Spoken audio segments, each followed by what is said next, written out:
Hey, everybody. Hello. Welcome to this, Welcome to this amazing Doctor Who moment in New York Comic Con history.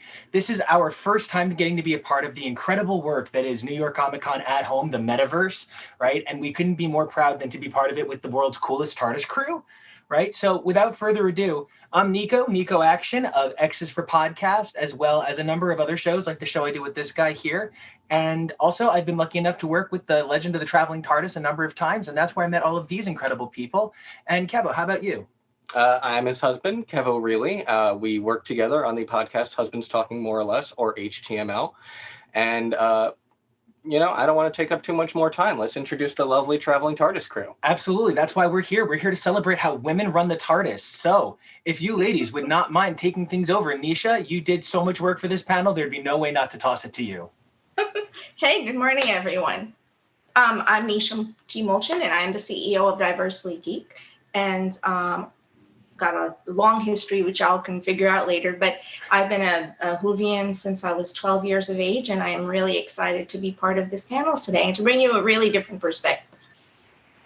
And you always do. And a different perspective that I'm so excited to hear is another person we've met through the Legend of the Traveling TARDIS, Catherine Sullivan. Would you want to introduce yourself for the audience? I'm Catherine Sullivan. I write young adult fantasy and science fiction. I've got essays in Chicks Dig Time Lords, The Children of Time, Companions to Doctor Who, Outside In. So I've been doing a lot of reviews of various episodes. And back to you. Oh, well, we're loving to have you here. And our next group of ladies, I know I've worked with on the Traveling TARDIS at one point or another, but each one of them has something incredible to offer, and I can't wait to hear more about it. Gadget, do you want to introduce us to your amazing Pendragoniness? Hi, guys. Everyone at New York Comic Con, I'm sorry I'm not there that you can get your pictures with the Legend of the Traveling TARDIS, but how you guys been? I'm working on a couple of other podcasts. I'm actually helping out with the St. Canard Files, as well as being an author of 2 books, Copley and Newcastle Journey and Beyond, and a Dungeons & Dragons version for kids who have autism or dyslexia. Oh, great. The doctor would love that. Yeah. Melanie, do you want to tell us a little bit more about yourself? Basically one of the big panelists on the Legend of the Traveling TARDIS podcast / YouTube / however the heck we stream it now these days with technology. It's like, oh, is there content that you want in the state of COVID? Here you go. It's everywhere. Where we just talk about Doctor Who and everything about the Doctor, shows, all that kind of fun stuff. And then on top of that, as you can see behind me, I am a portrait artist. Usually you'll see me in the Southeast. You've seen me at some of my stuff at New York Comic Con and other Comic Cons where, as you can tell, little bit of Doctor Who fandom behind me. Yeah. Well, we can't wait to know more about you, and please let everybody know later on where they can get your amazing art. And last but not least, Mackenzie, do you want to tell us a little about yourself? Absolutely. My name is Mackenzie Floor. I am the author of The Right of Wands, which the main character is written for Matt Smith, for those who are 11 Doctor fans. And I'm also the author of the Binge Watcher Guide to Doctor Who. So anything about Whovian world, I can tell you. So there's no other way to put it. These would be the ladies who know what's going on with Doctor Who. And we're really here just to get things going. So Kevo, do you want to start with directing questions to these amazing panelists? Sure. We are here to discuss the female influence on Doctor Who and how alarming it is that it took 55 years to get our first female iteration of the Doctor. So I guess a good place to start is, how do we feel the politics and the culture of the show would be different if the Doctor had been cast as female sooner? I don't know who to direct it to first. I mean, everyone must have a thought on this. You've all had so many amazing things to say in the green room. I'd quickly just say that I think with anything when it comes to Doctor Who, it's a business decision. It's as much as we love entertainment, as much as we love the writing of Doctor Who and everything else that we get from the screen into our hearts and then we translate and take with us in our lives. It is a business. So I think that honestly, it took a showrunner like Chris Chibnall to finally be able to say, look, I'm casting a female. Because we've always seen, if you go through Classic Who, Tom Baker wanted a female. He had pitched after his run that, maybe a female Doctor. Every other Doctor has mentioned as an actor that perhaps a female could take the lead. But it's not the actor in the current role that can go ahead and give that say and give the job out. it's going to be the showrunner, it's going to be the BBC. And at that point, for whatever business decisions they had and made, and we may disagree with, they did not feel comfortable having a female lead. Now, all of us ladies, we've talked on the side of who we would have wanted, who would have done an amazing job for the time, but it just didn't pan out. But so we're living the very blessed time that we have a female doctor. We could see finally what a female doctor can see and do in this world, and how the world affects the female perspective rather than the male, and how you have to write differently for it. Yeah. In terms of the culture, if you don't, I mean, I'll jump in real quick. I will say that it would have been a vastly different universe if we had been having female-led or racially or multiracial female-led cast from a very early stage. Whether it was the doctor, who of course is the complete core of the universe, but if we had also been bringing in more of a female cast membership, a stronger cast membership earlier on, I think that we would have had a completely different show. We would have had a completely different set of relating. We would have had different interactions, and we probably would have had less romance as we went along, because that's just, anyway. And I also think that we would have really had to take the audience, turn them on their heel a little bit in terms of what they were looking at, and in terms of a strong leader. Because, during that age, during the 60s and 70s, were we ready to have that strong leadership on our television? I think we were. I've always felt like we were. So I think it would have completely changed the culture. I would have been so upset if we got Doctor Who a la Charlie's Angels. It would have been about space the way Charlie's Angels was about law enforcement. That's true. We'd be worried about exploitation. How about the rest of you guys? What did you guys think about the idea of an earlier set lady doctor? The trouble is, we would have needed more women writers back at that time period. Because unfortunately, the mindset, if you look back at the female-led shows of the day, it would always be about romance. And I would have really liked to have had the focus being the same way as it would have been for the male doctors. No romance to start off with. Basically, she would be humans with mayflies. Why would you have a romance there? So the writing, we needed a women writer at that time period. We've had so few until recently. Truly excellent. I grew up watching it and everything, and I kept seeing the companions actually grow more with it in the woman's role and everything. Like, you had Sarah Jane, who started out very timid and everything, and then ended up almost running the whole show. And then you had Ace, who took over and was helping the Seventh Doctor. I mean, even Rose and all them, they kept growing as everything, but the Doctor wasn't growing. And that's what the funny part was. It was the women of the companions you started seeing the change with the society and everything. And I was hoping soon, because there always was a rumor after the Sixth Doctor, after everything, that there was going to be a female, and it just never happened, because maybe society, the way we had to grow from the kitchen to the office, Truly. Yeah, that's definitely a good point on there, because it's true. We were supposed to have a female doctor, not only after Tom Baker, but they were thinking about that for the Seventh Doctor. So there was that in the history. But I agree with what Catherine says, that we would need to have had more of more female writers. And same with what Gadget said, is that I think maybe because of the lore of Doctor Who, is that the Doctor could not really grow in his character very much until more recently, where now Chibnall has been more of exploring some of that lore, though we may not always agree with where it's going, but we have that whole entire idea that the Doctor is finally now evolving and learning who she is, her background, versus just that big question mark that we see in the classics all the time. Atoning for her past, like all the past lives and everything. Mm-hmm. Makes sense, right? Exactly. Yeah, but I think that at some point in life, and I love everyone's comments, I think we had to be able to have a sense of absolute faith that a female could carry that level of sci-fi drama into the TV audience. And because we've had this conversation, all of us have said this, that no matter what, advertising was what was winning out, and they just they couldn't get behind and support a female because they didn't think a female could bring the audience in. I think that they were wrong. Of course, we know that. Yeah. But I think that the dollars have a lot to do with decision making as well, in terms of being a casting, and I guess in the writing in a sense as well, right, Catherine? What do they think people will pay for, and what will they buy in terms of merch? So I think we lost our lovely hosts for a moment, and they've asked me if it's okay to go ahead on and spot in. So I'm going to go ahead and ask you guys, go into the next question.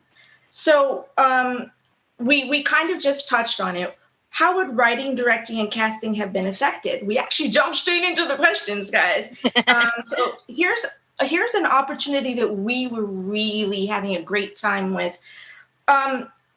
What actors do you think would have really flipped the switch in terms of the universe if they had been cast as a female doctor? So we can go from Melanie on.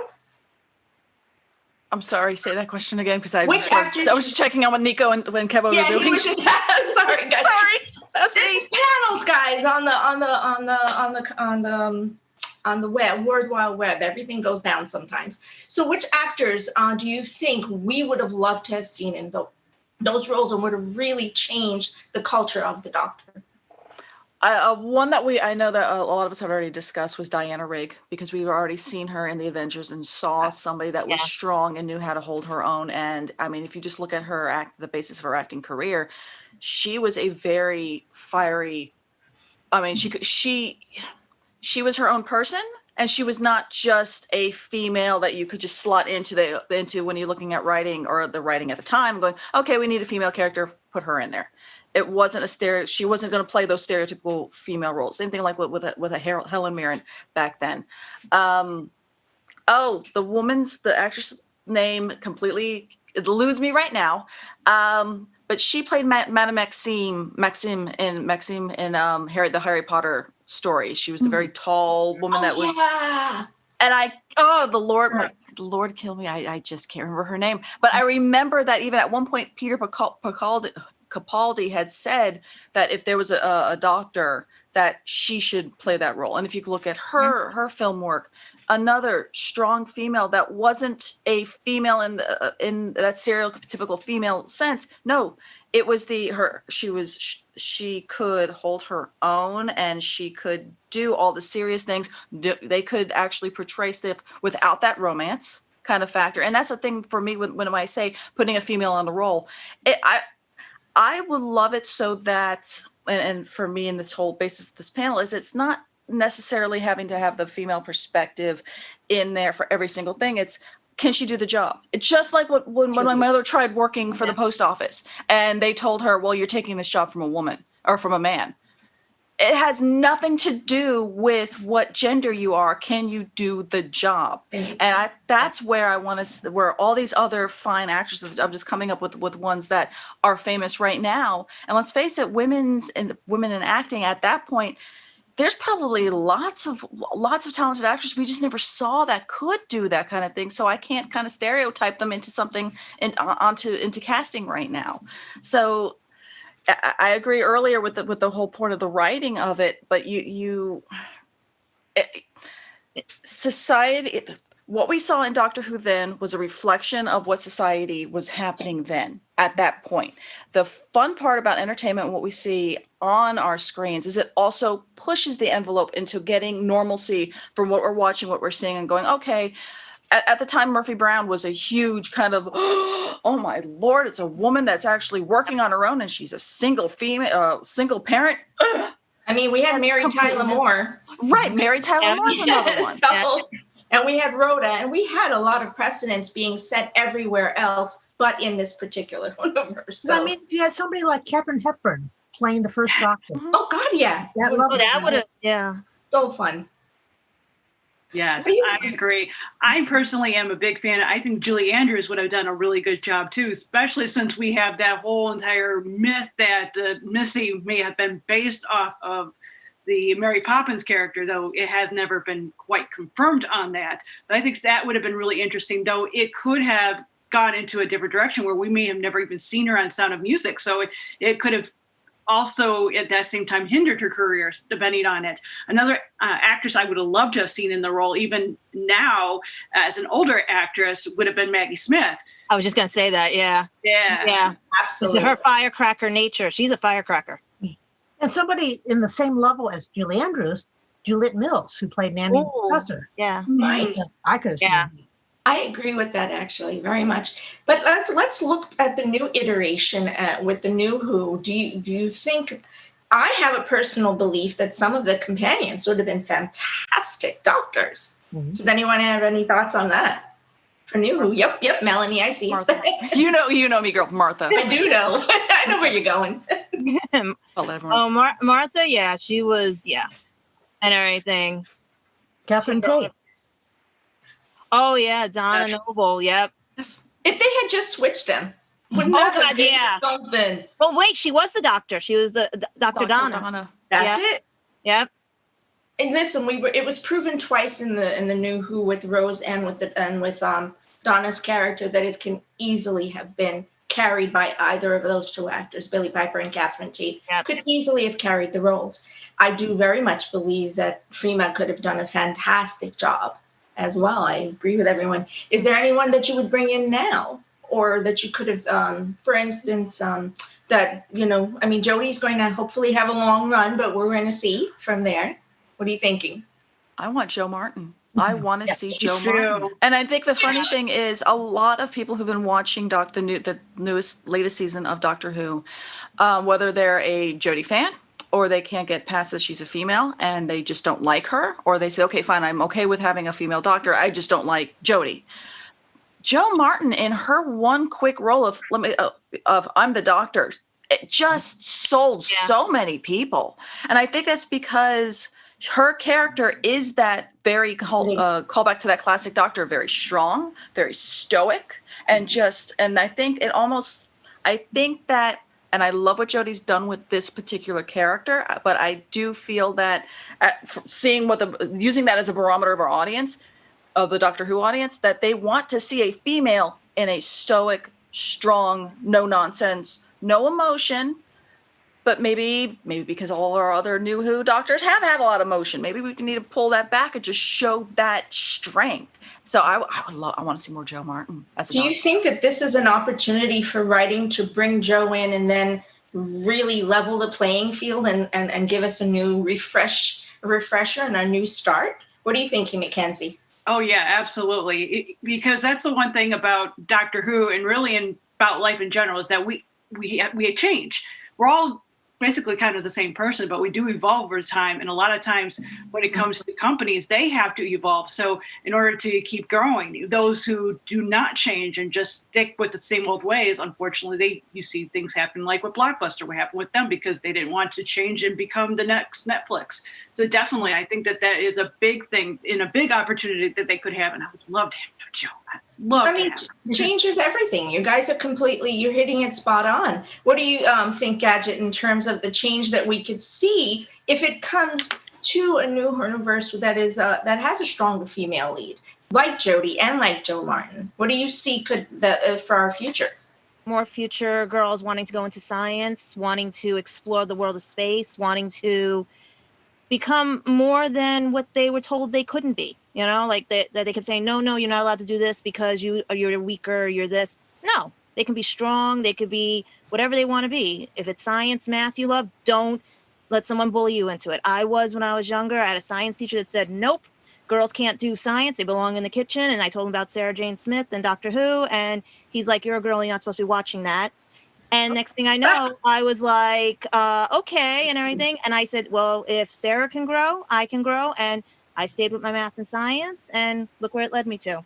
Statistically, women have higher science and math scores. As a teacher, I don't even know what to say about that. Women are literally better at science and math. You would have loved this teacher. You would have, Oh, you would have had a conversation with that teacher. I am so sure, Nico. I'm not going to mention his name. He might not be teaching anymore, but it was 6th grade, and it was like, girls do not belong in math and science, and I was just like, that's it. So, do you think that I'm going to keep going, guys? I love you.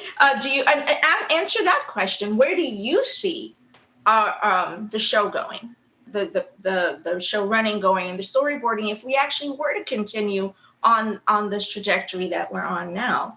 Do you, of course, STEM would be fantastic. What do you see, what improvements do you see for us as a social culture if we were to continue having a female-led doctor? I think a female-led doctor makes the possibility of a non-binary doctor possible. Mhm. And I think that is such an important thing when we're talking about a race of aliens that can change gender. They should be able to change gender. Mhm. Yeah. Also, we just want to say we're so sorry. The doctor pulled us away for a second. 13 needed us. And she was just like, you guys seem like decent dudes, so come help. So They were actually gone for 2 years. You just don't realize. They were. It's like Yeah. at childhood's end. You remember Yeah. the book At Childhood's End? They were gone for like 2 seconds, but really it was forever. Okay. The nice thing about the Childless Child episode, we actually, and also the fact that so many fans have accepted Joe Martin, we no longer have this fight over what race is a doctor. You can have many different races, different ages. It's just wonderful. And I I'm think, also- yeah. No, I think that's so great that I knew that this conversation, even when the doctor needed to borrow us, this conversation kept rocking. And that's exactly why I knew you guys were the women who know.